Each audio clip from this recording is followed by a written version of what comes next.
Not only Shakyamuni showed Amida Buddha at his Pure Land, but he described that enlightened realm whenever he had the occasion. For example, in the smaller Amida Sutra, Shakyamuni describes the Pure Land to Shariputra in an ecstatic manner, not even giving time to his listener to ask questions.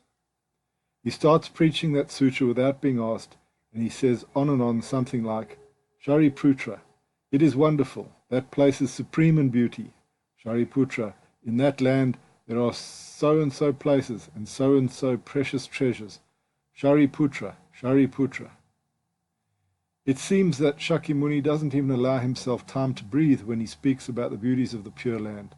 Such is his enthusiasm in presenting them. Also, in order to show that Amida's Pure Land is not a metaphor but a real place in which people can actually aspire to be born after death, the land is given a direction, the Pure Land of the West.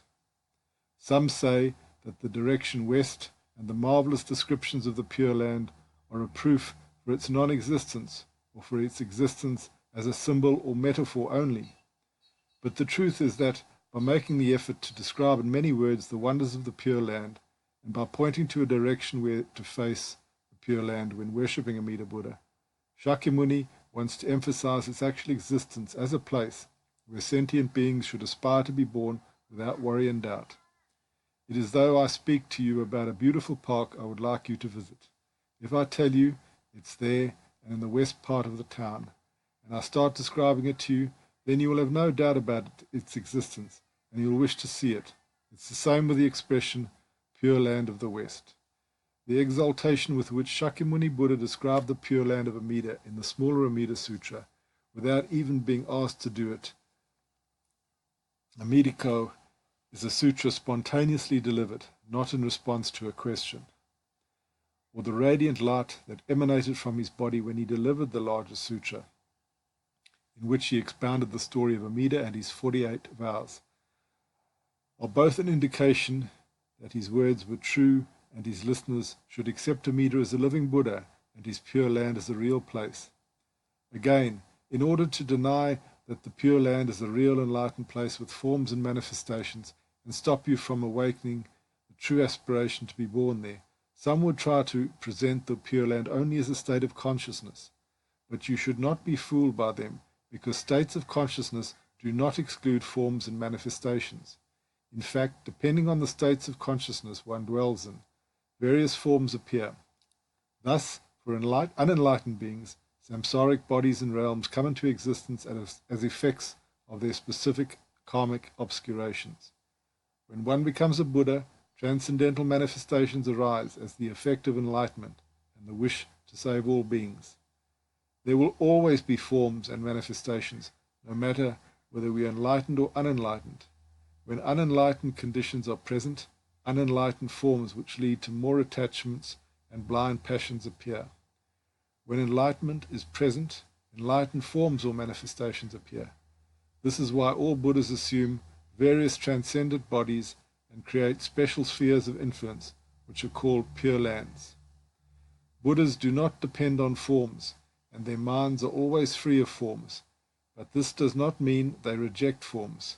Only deluded practitioners can fall in the wrong view of attachment to emptiness and negate forms, saying that everything, including the Pure Land, is just a state of mind. In our samsaric world, everything is the effect of our unenlightened karma, and so we live in a garden of never-ending desires and suffering. Contrary to this, the Pure Land is the effect or the manifestation of Amida Buddha's enlightenment and of his wish to save all beings. Thus, everything there is conducive to enlightenment. Shakyamuni Buddha clearly explained the Pure Land of Amida as a real place with various forms, which he insisted that they are not the product of unenlightened karma, but the manifestations of Amida Buddha. For example, describing the birds in the Pure Land, Shakyamuni Buddha said, quote, Shariputra, you should not assume that these birds are born as retribution for their evil karma. The reason is that none of the three evil realms exists in that Pure Land, Buddha Land. Shariputra, even the names of the three evil realms do not exist there, how much less the realms themselves. These birds are manifested by Amida Buddha so that their singing can proclaim and spread the Dharma. End quote. This clearly shows that the Pure Land is both an existing place and a place of enlightenment. The foundation of samsara is ignorance and blind passions.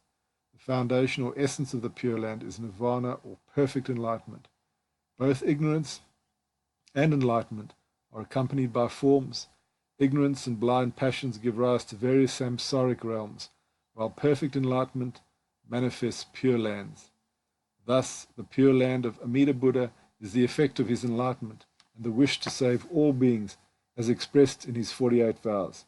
This is the right teaching on the Pure Land.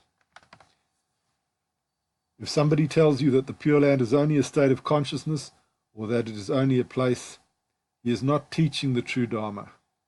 The first is a variant of the wrong view of nihilistic voidness and attachment to emptiness, while the second is the wrong view of considering the Pure Land as a mere place of samsara.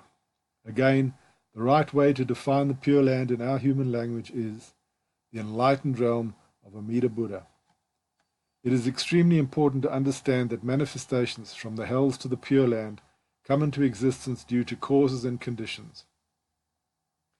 If you have a karma so evil that you deserve to be born into hell, you will be born there. If you have the karma to be born as a human, you will be born as a human, and so on. Just like unenlightened beings karmically manifest unenlightened realms with various pains and obstacles, a Buddha manifests an unenlightened realm. If in the first case the manifestations in an unenlightened realm are conducive to more attachments and delusions, in the Pure Land of Amida Buddha there are enlightened manifestations and forms which lead to enlightenment. As we have seen above, in Shakyamuni's explanations, the birds of the Pure Land are not the result, like in our realm, of an unenlightened karma, but are manifested by Amida Buddha. If, in the various hells, various birds and terrifying beasts prey on the hell dwellers because those birds and beasts are the effect of the karma of hell dwellers, in the Pure Land, the various birds sing Dharma music and speak about nirvanic truth because they are manifested from Amida's enlightenment. Both animals, those of hell and the Pure Land, are real, but they exist due to different causes. The beasts from hell have the cause in an unenlightened karma, the karma of hell dwellers, while the second have their cause in Amida's enlightenment and in Bodhisattva Dharmakara's vows, which were brought to fulfillment when he became Amida Buddha. The joys and pleasures of those born in the Pure Land do not come from attachment to senses or sense objects, but from enlightenment and the enlightened nature of that realm. Thus they go beyond any pleasure of the gods or unenlightened superior beings. As Master Gansen said, quote, even the pleasures of the 100,000,000 years of life in Toratan, or the pleasures of the deep ecstasies of Maha Brahman's palace, are not to be regarded as pleasures in comparison with these pleasures of the Pure Land. When the karma of reward is exhausted, the one living in Toratan or Maha Brahman's palace falls at last again into the cycle of change, and he cannot escape from the three evil realms. But this one, who has been born into the Pure Land, is now resting thankfully in the arms of Kanon, Avalokiteshvara Bodhisattva, and he is dwelling securely on the treasure lotus seat. Having passed a long period of time in crossing the sea of suffering, he has now for the first time been born into the Pure Land, and his happiness is thus beyond the power of words to describe. End quote. In his 32nd vow, Amida Buddha made the following promise about his Pure Land. Quote, if, when I attain Buddhahood, all the myriads of manifestations in my land, from the ground to the sky, such as palaces, pavilions, ponds, streams, and trees, should not be composed of both countless treasures which surpass in supreme excellence anything in the worlds of humans and devas, and of 100,000 kinds of aromatic wood, whose fragrance pervades all the worlds of the 10 quarters, causing all bodhisattvas who sense it to perform Buddhist practices, then may I not attain perfect enlightenment. End quote. These transcendent manifestations also show that the Pure Land surpasses all other places in the world of suffering. Quote, surpass in supreme excellence anything in the worlds of humans and devas. End quote. In fact, the Pure Land is beyond samsara and cannot be compared with the realms caught in the power of birth and death, thus subject to impermanence. Humans, devas or gods, plus other kinds of sentient beings in the environment in which they are born, are the product of their unenlightened karma. But the Pure Land of Amida is the manifestation of his supreme enlightenment and pure merits, so all its treasures and manifestations are supreme in beauty, while at the same time they have the power to deepen and strengthen the dedication of those engaged in the practice of liberating themselves and others. Bodhisattvas. Quote, 100,000 kinds of aromatic wood, whose fragrance pervades all the worlds of the 10 quarters, causing all bodhisattvas who sense it to perform Buddhist practices. End quote. Again, it is clear that the treasures found in the Pure Land are not intended for the enjoyment of the 6 senses, but for expressing the Dharma, calling beings to the Dharma, praising Amida's virtues and showing the supreme place this enlightened land occupies among other Buddha lands. They are spiritual treasures, even if they are described using the terms we are familiar with, like palaces, pavilions, ponds, streams and trees, aromatic wood, etc. Certainly, the most important benefit of birth in the Pure Land through the gate of faith is the attainment of nirvana, or complete Buddhahood. Quote, when a person has entered completely into the Pure Land of happiness, he or she immediately realizes the supreme nirvana. He or she realizes the supreme enlightenment. End quote. From this benefit, all other benefits emerge like branches of a tree. Thus, once we become Buddhas in the Pure Land, we'll have access to the ultimate reality beyond form, Dharmakaya. We'll dwell forever in transcendent form, Sambhogakaya, and in Amida's Pure Land, and in the same time we'll go in all the places of the universe in various bodies of accommodation or transformation, Nimanakayas, to save all beings.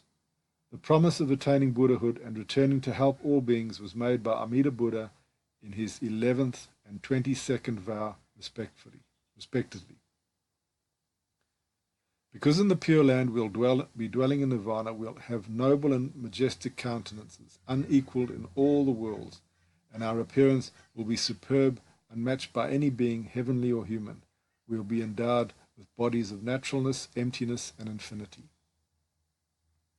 To have the body of naturalness, emptiness, and infinity is surely a proof that we'll attain Buddhahood, or supreme enlightenment, or nirvana. Shinran Shonin also said, quote, their countenances are dignified and wonderful, surpassing things of this world. Their features, subtle and delicate, are not those of human beings or devas. All receive the body of naturalness or of emptiness, the body of boundlessness. End quote.